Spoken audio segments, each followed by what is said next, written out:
Jai Hind everyone. How are you all? I hope you all are well. So welcome to the Nova classes. Let's make learning easier. Today we are going to talk about the nationalism in India, class 10th history chapter number 2. तो चलिए आज बात करते हैं nationalism in India. Obviously ये बहुत ही important chapter है exam के पॉइंट ऑफ व्यू से. 100% इस चैप्टर में से मैक्सिमम क्वेश्चंस आते हैं जिनको हमें अटेंड करना है और ये चैप्टर ऑब्वियसली बहुत ही इंपॉर्टेंट है. ठीक है, तो चलिए हम लोग देखते हैं कि नेशनलिज्म इन इंडिया. अर्लियर हमने क्या बात किया था? अर्लियर हमने the nationalism rise in Europe. हमें पता है कि जो नेशनलिज्म्स का आइडियाज़ था वो फ्रांस से रेज होता है और ये पूरे होल वर्ल्ड में स्प्रेड होता है. तो अगर पूरी दुनिया में फैल रहा है तो कहीं ना कहीं इंडिया में भी तो नेशनलिज्म की भावना उत्पन्न होगी ही. तो चलिए आज इस नेशनलिज्म को हम समझते हैं. एक्चुअली नेशनलिज्म होता क्या है? तो नेशनलिज्म क्या होता है? Nationalism is the feeling of love and pride towards the country. यानी नेशनलिज्म क्या है? एक फीलिंग्स है किसके प्रति? अपने नेशन के प्रति, कि हम अपने नेशन से लव करते हैं, अफेक्शन करते हैं और डेडिकेटेड हैं अपने नेशन के थ्रू, नेशन टुवर्ड्स, कि हम उसके लिए अपनी लाइफ को भी सेक्रीफाइस कर दें. ठीक है, and we feel pride for our nations. तो ऑब्वियसली ये जो नेशनल फीलिंग्स है, दूसरे शब्दों में हम कह सकते हैं देशभक्ति. तो इस आइडियाज़ को हम क्या बोलते हैं? नेशनलिज्म बोलते हैं. तो we all are nationalism, we all are dedicated for our country. So let's start this chapter. तो इस चैप्टर की शुरुआत होती है एक छोटे से इंट्रोडक्शन के बारे में.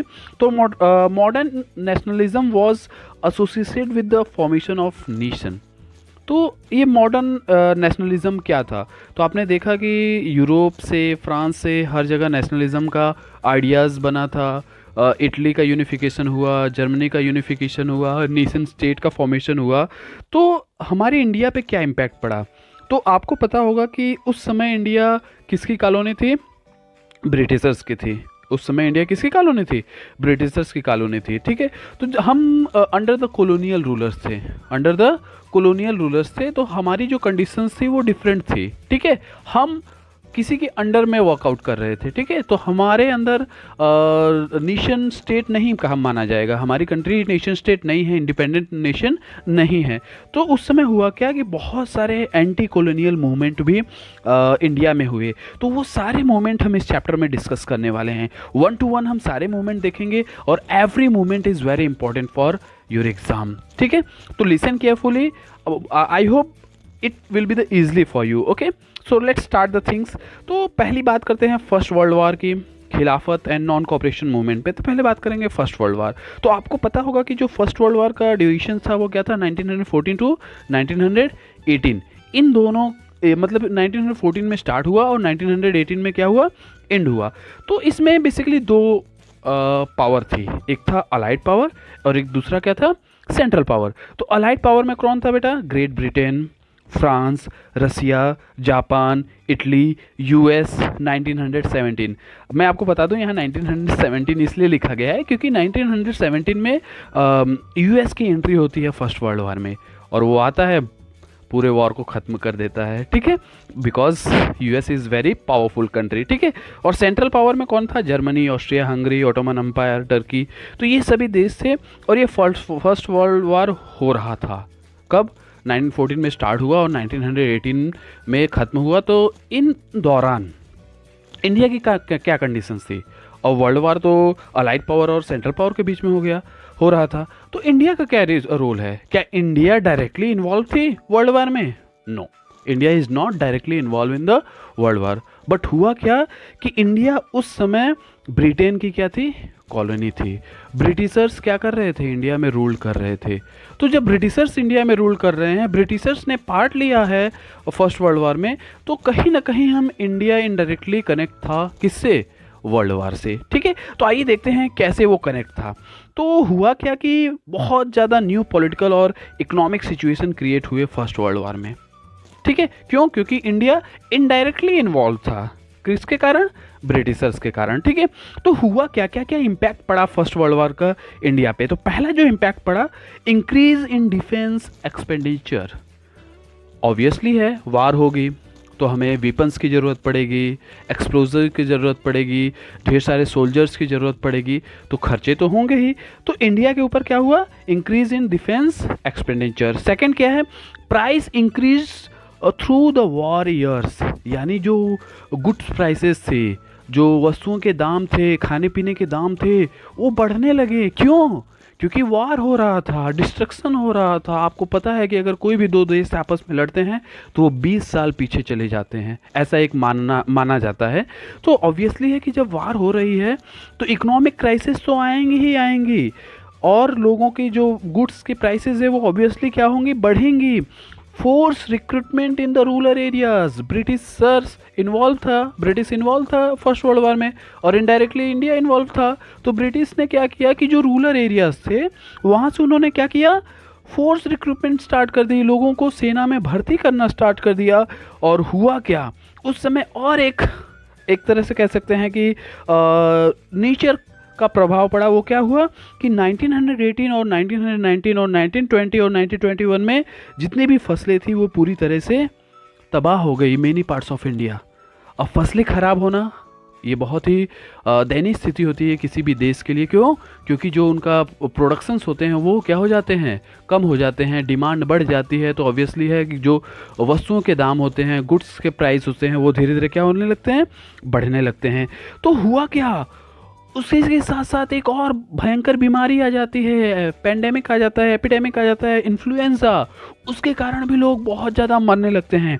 और आपको बता दें कि 1921 सेंसस के अनुसार 13 मिलियन पीपल मर जाते हैं भूखमरी के कारण और इस इन्फ्लुएंजा एपिडेमिक के कारण। 30 million, 1 million equal to 10 lakh, 13 million people क्या होते हैं, डेड हो जाते हैं। क्यों?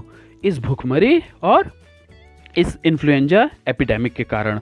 और आपको पता है वार तो ख़त्म हो गया, लेकिन जो हार्डशिप है, इकोनॉमिक हार्डशिप है, वो ख़त्म नहीं हुई इंडिया में। ठीक है, तो ये सारे क्या हुए, इम्पैक्ट पड़े किसके, फर्स्ट वर्ल्ड वार के। ठीक है, अब हम बात करते हैं कि यहाँ पे एक छोटा सा इंट्रोडो हम देंगे खिलाफत मूवमेंट के बारे में, क्योंकि अधिकतर एग्जाम में खिलाफत मूवमेंट के बारे में पूछ ही लेता है। तो खिलाफत मूवमेंट में दो चेहरे बहुत ही इंपॉर्टेंट है, वो है मोहम्मद अली और शौकत अली। ये दोनों चेहरे बहुत ही इंपॉर्टेंट है। आखिर हुआ क्या इसमें, खिलाफत मूवमेंट था क्या, क्यों ये हमारी इंडिया के लिए इम्पोर्टेंट बना। तो हम बात करें कि खिलाफत मूवमेंट किसके द्वारा स्टार्ट किया गया था, इंडियन मुस्लिम मूवमेंट था। जो खिलाफत मूवमेंट था वो क्या था, इंडियन मुस्लिम मूवमेंट था। और ये मूवमेंट क्यों हुआ, क्योंकि हुआ क्या कि जो खिलाफत अली जो मोहम्मद अली और शौकत अली थे, तो हुआ क्या कि एक ट्रीटी साइन हुई थी फर्स्ट वर्ल्ड वॉर में, एक ट्रीटी साइन हुई थी। उस ट्रीटी का क्या नाम था, सेवर्स ट्रीटी। उस ट्रीटी का क्या था, सेवर्स ट्रीटी। और उस ट्रीटी में जो भी रूल्स एंड रेगुलेशंस पॉलिसीज बनाई गई थी, उसमें खलीफा और जो टर्की एम्पायर है उनको क्या किया जा रहा था, डोमिनेट किया जा रहा था। ठीक है, उनको क्या किया जा रहा था, डोमिनेट किया जा रहा था, उनके ऊपर बैन लगाया जा रहा था, उनकी आज़ादी को छीना जा रहा था, उनकी ताकत को छीना जा रहा था। तो हालांकि जो खलीफा और टर्कीज़ है वो किससे हैं, बिलोंग करते हैं, मुस्लिम से। तो मुस्लिम और ये इम्पोज किसने किया था, ब्रिटिशर्स ने। तो एक तरह से कह सकते हैं कि जो खलीफा और जो ऑटोमन एम्पायर के टर्की के जो पीपल्स थे मुस्लिम, वो उनके दुश्मन कौन हुए, ब्रिटिशर्स। और यहाँ इंडिया में भी इंडिया का दुश्मन कौन था, ब्रिटिशर्स। तो आप सोचो कि वहाँ मुस्लिम और यहाँ इंडिया, दोनों के दुश्मन एक है। तो हुआ क्या, ये दोनों आपस में एक मिल जाते हैं और इसका बहुत ही अच्छा प्रभाव पड़ता है इंडिया के अगले नेशनल मूवमेंट को रन कराने में। ठीक है, आगे हम उन सब चीज़ों के बारे में देखेंगे। बस छोटा सा व्यू देख लो, खिलाफत मूवमेंट किसके द्वारा स्टार्ट किया गया, मोहम्मद अली, शौकत अली। कब चला, 1992 1924। क्यों चला, क्योंकि एक सेवर्स ट्रीटी साइन हुई थी जिसमें खलीफाओं और जो तुर्क साम्राज्य था उस पर बहुत सारे प्रतिबंध लगाए गए थे और उस प्रतिबंध के खिलाफ ये विरोध किया जा रहा था।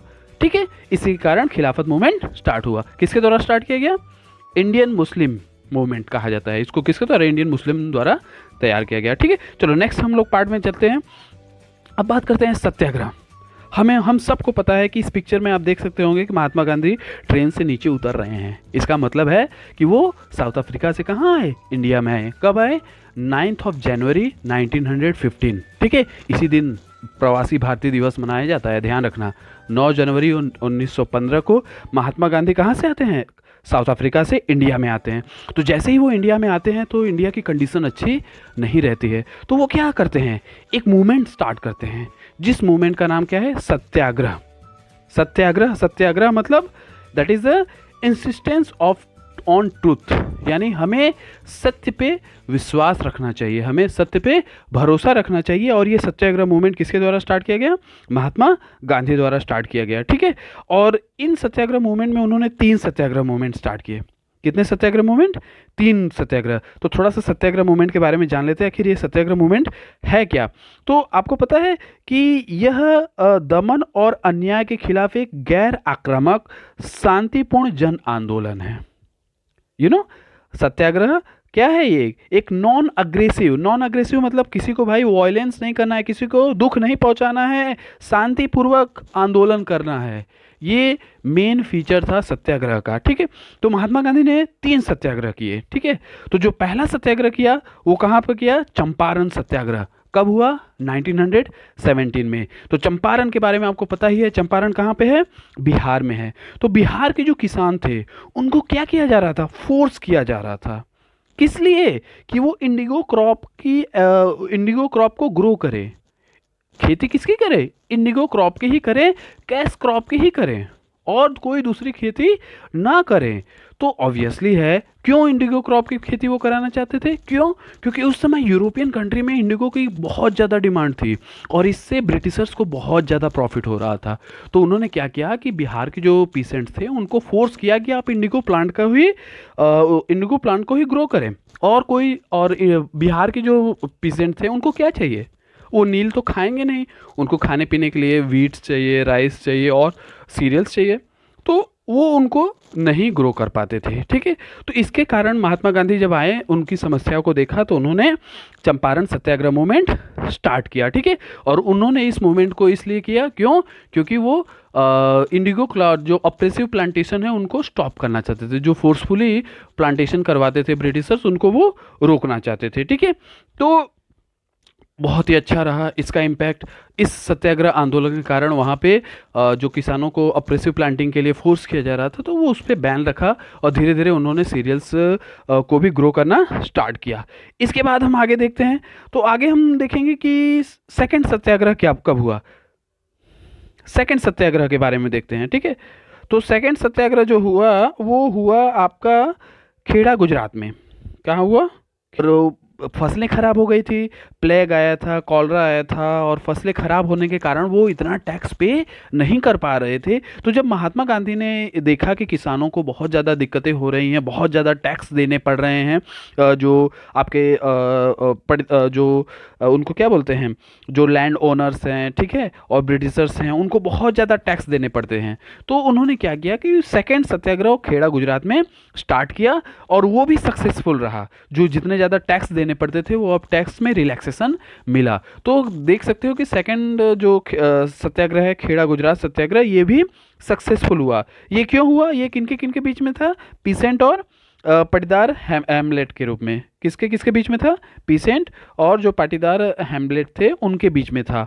वो जो पाटीदार हैमलेट थे वो क्या करते थे, बहुत ज़्यादा टैक्स लगाते थे, तो किसान उसको दे नहीं पाते थे। क्यों नहीं दे पाते थे, क्योंकि वहाँ पे फसलें भी खराब हो चुकी थी और बहुत ज़्यादा बीमारियाँ भी आई थी, प्लेग और कॉलरा, तो जिसके कारण वो टैक्स को दे नहीं पाते थे। तो इसलिए सेकंड सत्याग्रह मूवमेंट स्टार्ट हुआ, किसके द्वारा, महात्मा गांधी द्वारा। कब, 1917 में। और थर्ड सत्याग्रह मूवमेंट वो हुआ अहमदाबाद गुजरात में, ठीक है। तो अहमदाबाद गुजरात में क्या हुआ कि जो मिल वर्कर्स थे, जो मिल में काम करते थे, तो उन मिल वर्कर्स को क्या किया गया है कि भाई आपको अच्छे वेज मिलेंगे, आप कंपनी में मिल में काम करिए, आपको अच्छी तनख्वाह मिलेगी। लेकिन हुआ क्या, उनको तनख्वाह अच्छी नहीं मिलती थी, उनके काम के आवर्स को बढ़ा दिया गया, लेकिन उनके पर्सनल बेनिफिट उनको कुछ भी नहीं हुआ। तो जो मिल वर्कर्स थे उन्होंने क्या किया, एक तरह से कह सकते हैं कि स्ट्राइक स्टार्ट कर दी कि भाई अब हम मिल में काम नहीं करेंगे। क्यों, क्योंकि भाई हमें कम से कम तनख्वाह दी जा रही है, काम अधिक से अधिक करवाया जा रहा है। तो उन्होंने महात्मा गांधी के सहयोग से एक थर्ड सत्याग्रह स्टार्ट हुआ, कहाँ पे, अहमदाबाद गुजरात में, ठीक है। और इसका आउटकम क्या रहा पता है, और जो स्ट्राइक थी वो काफ़ी सक्सेसफुल रही, और जो वर्कर्स थे उनको 35% वेज, जो उनकी तनख्वाह थी वो इंक्रीमेंट के साथ मिली। सोचो, सत्याग्रह मूवमेंट के कारण जो उनको सैलरी मिलती थी वो 35% इंक्रीमेंट के साथ मिली, यानी जो उनकी तनख्वाह मिलती थी उनके तनख्वाह में बढ़ोतरी हुई।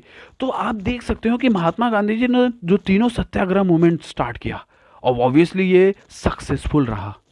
ठीक है, अब होता क्या है, जब तीनों सत्याग्रह सक्सेसफुल रहा तो भाई ब्रिटिशर्स के खेमे में तो खलबली मचेगी ही ना। क्यों? क्योंकि सभी इंडियन एकजुट हो रहे थे और वो धीरे धीरे रिवॉल्ट स्टार्ट कर रहे थे। तो ऑब्वियसली है कि ब्रिटिशर्स बौखला गए। तो उन्होंने एक एक्ट पारित किया, जिस एक्ट का नाम क्या है, रॉलेट एक्ट। और ये कब पारित होता है? 1919 में।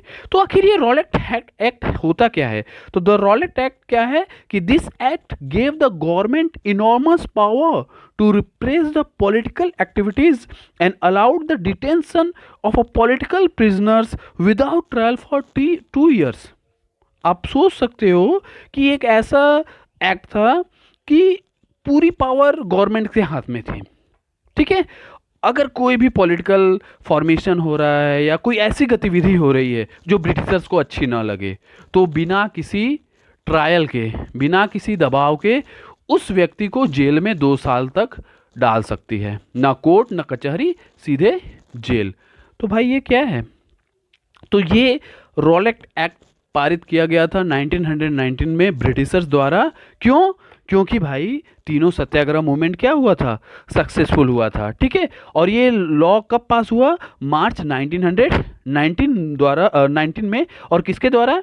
इंपेरियल लेजिस्लेटिव काउंसिल द्वारा। ठीक है, और ये इंपेरियल लेजिस्लेटिव काउंसिल पावर देती है किसको? गवर्नमेंट को, पुलिस फोर्स को, कि वो किसी को भी जेल में डाल सकती है बिना किसी ट्रायल के। ठीक है, तो ऑब्वियसली है ये रॉलेट एक्ट लोगों को पसंद नहीं आया, हमारे भारतीयों को। तो उन सब के बीच में क्या हुई? एक तरह से विरोध प्रदर्शन स्टार्ट किया। किसने? हमारे इंडियन ने। तो हुआ क्या?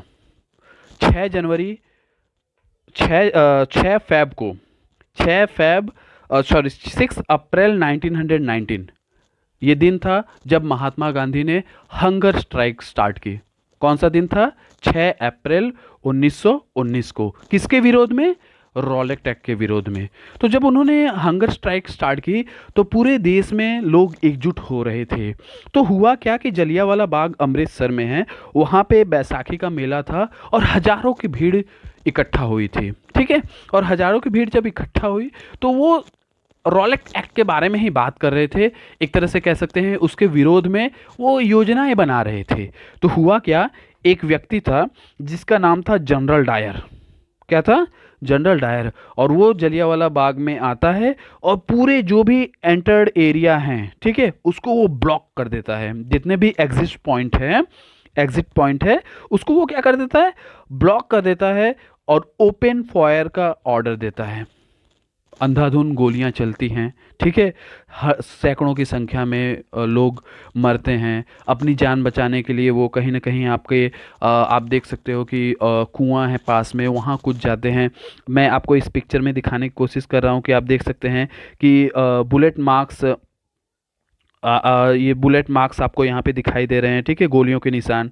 ठीक है, आप यहाँ देख सकते हैं कि यहाँ पे एक वेल है जिसमें लोगों ने क्या किया थे, वो कूद गए थे। तो आप देख सकते हो कि ये जो जलियांवाला बाग हत्याकांड था, ये हमारे भारत का सबसे ही निर्मम हत्याकांड था, जिसमें सैकड़ों लोग मारे गए और कम से कम 300 से 400 लोग, 500 लोग क्या किए, घायल हुए। इसका कोई एग्जैक्ट हम लोग के पास कोई आंकड़ा नहीं है, लेकिन हम कह सकते हैं कि ये बहुत ही निर्मम हत्याकांड हुआ था हमारे भारतवर्ष में। ठीक है, तो हुआ क्या कि गांधी जी ने क्या किया, इस रॉलेट एक्ट के कारण सत्याग्रह को वापस ले लिया, क्योंकि इतना ज़्यादा वायलेंस हो गया था, इतना लोग मारे गए थे। तो कहीं ना कहीं उनके दिमाग में था, वो अहिंसा पे विश्वास रखते थे, इसलिए उन्होंने क्या किया, सत्याग्रह आंदोलन वापस कर लिया। इसके पीछे और एक स्टोरी है। उधम सिंह एक व्यक्ति थे जिन्होंने जलियांवाला बाग का हत्याकांड का बदला लिया और जनरल डायर को ब्रिटेन में जा करके मारा। उधम सिंह, ठीक है, और वो भी मात्र 23 साल की अवस्था में। ठीक है, आगे हम लोग बढ़ते हैं कि जब जलियांवाला बाग हुआ इतने ज़्यादा लोग मारे गए तो उसका कहीं ना कहीं कुछ इम्पैक्ट हुआ। रविन्द्रनाथ टैगोर ने जो नाइटहुड की उपाधि थी उसको वापस कर दी। महात्मा गांधी ने जो कैसर ए हिंद की उपाधि मिली थी उसको वापस कर दी। तो पूरे देश में आक्रोश था उस जलियांवाला बाग हत्याकांड से। ठीक है, तो एक बार महत्वपूर्ण बिंदु देख लेते हैं जलियांवाला बाग के। पहला, 13 अप्रैल 1919, 6 अप्रैल 1919 को हंगर स्ट्राइक, 13 अप्रैल 1919 को जलियांवाला बाग हत्याकांड। कहाँ पे? पंजाब अमृतसर में। कहाँ पे? जलियांवाला बाग स्थान पे। ठीक है, किसने आदेश दिया था? जनरल डायर ने आदेश दिया था। ठीक है, कितने लोग मारे गए? More than 100 peoples were dead there. ठीक है, और कितने लोग घायल हो गए? मोर देन 400 के आसपास लोग वहाँ पे घायल हो गए। ठीक है, तो ये जलियांवाला बाग हत्याकांड का एक दुखद दिन था हमारे इंडियन हिस्ट्री का। ठीक है, अब हम आगे बढ़ते हैं। तो आगे हुआ क्या? तो एक नॉन कॉपरेशन मूवमेंट स्टार्ट हुआ। नॉन कॉपरेशन मूवमेंट मतलब कि भाई हम विरोध करेंगे, नॉन सपोर्ट आपको नहीं करेंगे। ठीक है, तो ये पहले ही हमने बात की थी, शौकत अली और मोहम्मद अली इन दोनों ने मिल करके खिलाफत मूवमेंट स्टार्ट किया था। ठीक है, और इसको बनाया गया कब? बॉम्बे में मार्च 1919 में। ठीक है, और इसके साथ साथ गांधी जी ने इनके साथ मिल करके पूरे nation wide non cooperation movement for Swaraj इन्होंने स्टार्ट किया। क्यों? क्योंकि ये खलीफा जो मूवमेंट्स थे, खलीफा किसके खिलाफ थे? ब्रिटिशर्स के खिलाफ थे, और इंडिया भी किसके खिलाफ थे? ब्रिटिशर्स के खिलाफ थे। तो दोनों ने मिल करके क्या किया? एकजुट होकर के नॉन कॉपरेशन मूवमेंट स्टार्ट किया। और नॉन कॉपरेशन मूवमेंट मतलब कि भैया हम आपको सहयोग नहीं देंगे। ठीक है, और एक सेशन ऑर्गेनाइज की गई, वो कांग्रेस की सेशन थी नागपुर में दिसंबर 1920 में। तो वहीं से नॉन कॉपरेशन प्रोग्राम को क्या किया गया? अडॉप्ट किया गया। ठीक है, अगर पूछे आपका नागपुर दिसंबर 1920 का सेशन कहाँ हुआ था, तो आप बताओगे नागपुर में। और वहीं उसी सेशन में नॉन कॉपरेशन प्रोग्राम को क्या किया गया था? अडॉप्ट किया गया था। ठीक है, हम आगे बढ़ते हैं। तो नॉन कॉपरेशन मूवमेंट क्यों क्यों जरूरी है? तो यहाँ पे बात आती है कि महात्मा गांधी ने एक बुक लिखी थी, और उस बुक का नाम क्या था? हिंद स्वराज। और वो बुक कब लिखी गई थी? 1919 में।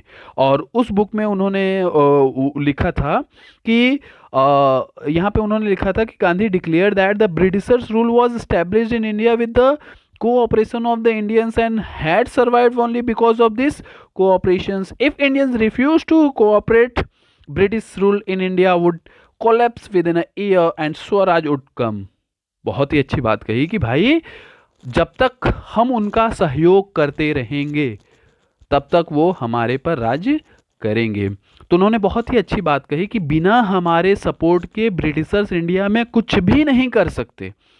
बिना हमारे सपोर्ट के जो ब्रिटिशर्स है वो इंडिया में कुछ भी नहीं कर सकते। हमने उनको सपोर्ट दिया है, इसलिए वो हमारे घर में आए हैं और वो राज्य कर रहे हैं। तो इसलिए उन्होंने क्या किया कि नॉन कॉपरेशन मूवमेंट स्टार्ट किया। और आपको पता है boycott of foreign goods Delhi 1922।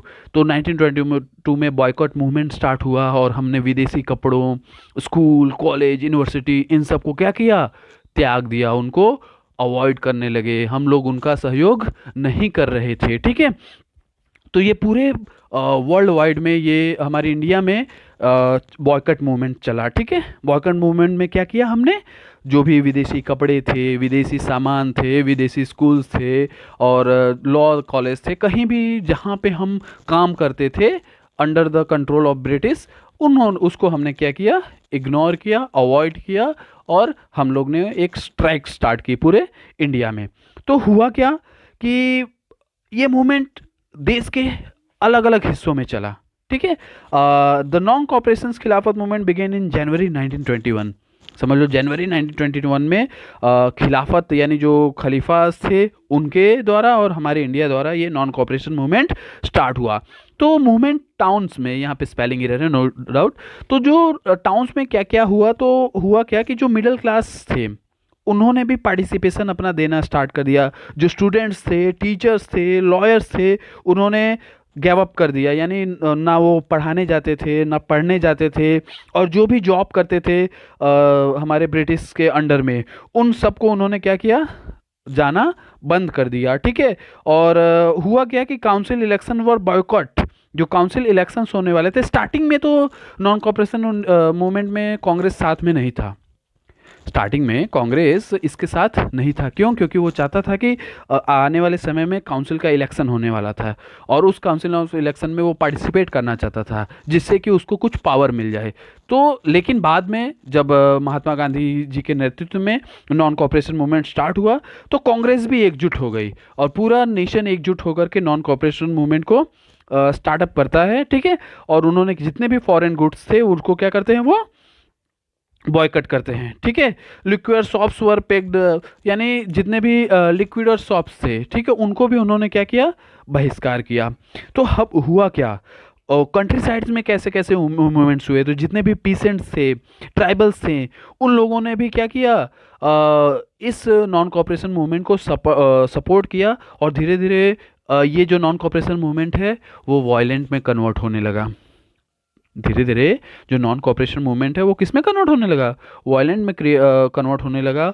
और यहाँ पे एक pheasant movement in Awadh, Awadh में भी एक मूवमेंट चला किसानों का, और ये बाबा रामचंद्र द्वारा लीड किया जा रहा था। ठीक है, और ये किनके बीच में था, ये लैंडलॉर्ड्स और तुलकदार के बीच में था। ठीक है, उसके बाद 1920 में क्या किया गया, एक औध किसान सभा सेटअप की गई, जिसका कौन हेड कर रहा था, पंडित जवाहरलाल नेहरू और बाबा रामचंद्र, और लोगों ने मिल करके अवध के किसानों के खिलाफ जो भी कार्रवाई की जा रही थी उसके खिलाफ उन्होंने मूवमेंट स्टार्ट किया। ठीक है, और इसके बाद हुआ क्या कि आंध्र प्रदेश में भी एक मूवमेंट स्टार्ट हुआ, जिसको गोरिल्ला वॉरफेयर मूवमेंट भी के नाम से भी जाना जाता है। और इसको किसने स्टार्ट किया था, अलूरी सीताराम राजू ने। किसने, अलूरी सीताराम राजू ने। तो ये स्टार्ट होता है बेटा गुडेम हिल्स ऑफ आंध्र प्रदेश। ठीक है, तो जितने भी रेबल्स थे वो कहाँ पे अटैक करते हैं, पुलिस स्टेशन पे अटैक करते हैं, और जो भी चीज़ें हैं, तो एक तरह से कह सकते हैं कि पूरे इंडिया में वायलेंस स्टार्ट हो जाता है। ठीक है, उसके बाद अलूरी सीताराम राजू को बंदी बना दिया जाता है। ठीक है, कब, 1924 में। ठीक है, और उनको एग्जीक्यूट किया जाता है इन 1924। ठीक है, अब हम बात करेंगे, एक वहीं पे बरदौली सत्याग्रह भी स्टार्ट होता है। तो ये बरदौली सत्याग्रह क्या था, और ये सत्याग्रह इसलिए फेमस है क्योंकि इसी सत्याग्रह के दौरान जो बरदौली की महिलाएं थी, उन्होंने सरदार वल्लभ भाई पटेल को सरदार की उपाधि दी। बहुत ही इंपॉर्टेंट पॉइंट है, सरदार वल्लभ भाई पटेल को सरदार की उपाधि किसने दी थी, ये बरदौली की महिलाओं ने। ठीक है, तो वहाँ पे एक पीसेंट मूवमेंट स्टार्ट होता है। ठीक है, वो किसके, जो लैंड रेवेन्यू को बढ़ाया गया था, जो लैंड रेवेन्यूज थी उनको बढ़ाया गया था, इसीलिए वहाँ पे एक सत्याग्रह मूवमेंट स्टार्ट होता है, बरदौली सत्याग्रह मूवमेंट, और वो सरदार वल्लभ भाई के नेतृत्व में स्टार्ट होता है। ठीक है, और वो मूवमेंट सक्सेसफुल भी होता है। ठीक है, और ये मूवमेंट पूरे भारत में फैलता है, और सब लोग इंडिया के प्रति क्या करने लगते हैं, अपनी सिंपैथी दिखाने लगते हैं, और इंडिया धीरे धीरे एकजुट होने लगता है। ठीक है, बरदौली सत्याग्रह कब हुआ था, 1928 में। किसके द्वारा लीड किया गया था, सरदार वल्लभ भाई पटेल द्वारा। किसके किसके बीच में था, पीसेंट और जो लैंडलॉर्ड थे जिन्होंने लैंड रेवेन्यू को इंक्रीज किया था, उन सबके बीच में था। ठीक है, अब हम बात करते हैं स्वराज इन प्लांटेशन। तो इसके पहले अगर हम थोड़ा सा बात करेंगे कि स्वराज पार्टी का फॉर्मेशन भी हुआ, पंडित जवाहरलाल नेहरू, चित्ररंजन दास और इन सब ने मिल करके एक स्वराज पार्टी बनाई। आगे भाई सारी चीज़ें हम डिस्कस करेंगे, पहले हम बात करते हैं कि स्वराज का क्या मतलब था। वो जो प्लांटेशंस वाले थे, तो पता है कि जो एक एक्ट पारित हुआ था हमारे इंडिया में, जिसको बोलते हैं द इनलैंड इमिग्रेशन एक्ट 1859। तो इसमें हुआ क्या था कि जितने भी हमारे वर्कर्स थे, लेबर्स थे, उनको फोर्सफुली वहाँ पे काम कराया जाता था, और वो अपनी स्वेच्छा से वहाँ से काम को छोड़कर जा नहीं सकते थे।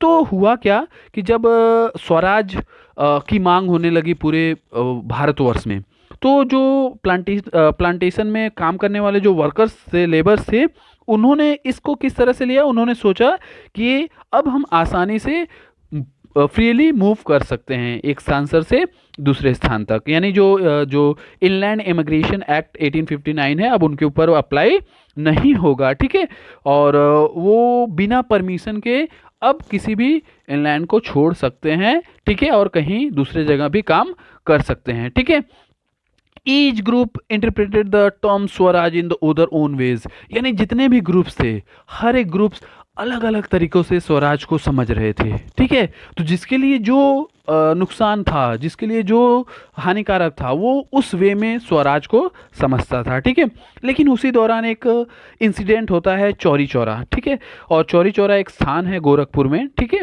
और वहाँ पे आज ये उत्तर प्रदेश में, उस समय वो यूनाइटेड प्रोविंस था, लेकिन इस समय ये मॉडर्न उत्तर प्रदेश गोरखपुर में है।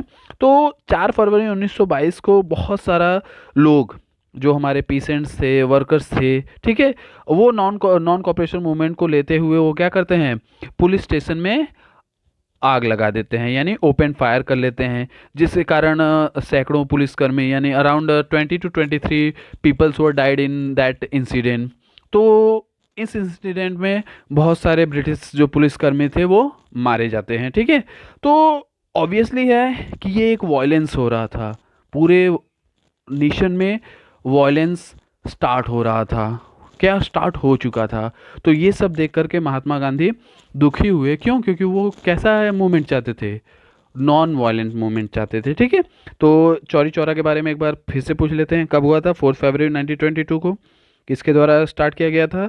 जितने भी हमारे नॉन कॉपरेशन मूवमेंट के पार्टिसिपेटर्स थे, पीसेंट्स थे, प्रोटेस्टर्स थे, उन्होंने क्या किया, एक पुलिस स्टेशन था उसमें ओपन फायर कर दिया। ठीक है, और जिसके कारण 23 मोर देन 23 पुलिसकर्मी क्या हुए, मर गए, जल के राख हो गए। तो ये चौरी चौरा इंसिडेंट हुआ था किसके द्वारा? हमारे रेबेलियंस, इंडियन रेबेलियंस के द्वारा। ठीक है, अब हम बात करते हैं, महात्मा गांधी ने नॉन कॉपरेशन मूवमेंट वापस कर लिया। क्यों? क्योंकि भाई ये उनको वायलेंस पसंद नहीं था। फिर वो उन्होंने किसकी तरफ आगे कदम बढ़ाया? Civil disobedience. ठीक है, तो सिविल डिसओबीडियंस मतलब क्या होता है बेटा? सविनय अवज्ञा आंदोलन। तो हुआ क्या कि बहुत सारे लीडर्स, चित्तरंजन दास, मोतीलाल नेहरू ने स्वराज पार्टी की स्थापना करते हैं। कब? 1 जनवरी 1923 को। ठीक है, तो जब वो स्वराज पार्टी की स्थापना करते हैं, तो उन्होंने क्या किया कि younger leaders like Jawaharlal Nehru and the Subhash Chandra Bose pressed for a more radical mass agitations for a full independence. यानी उस समय पूर्ण स्वराज की मांग होने लगी। क्या होने लगी?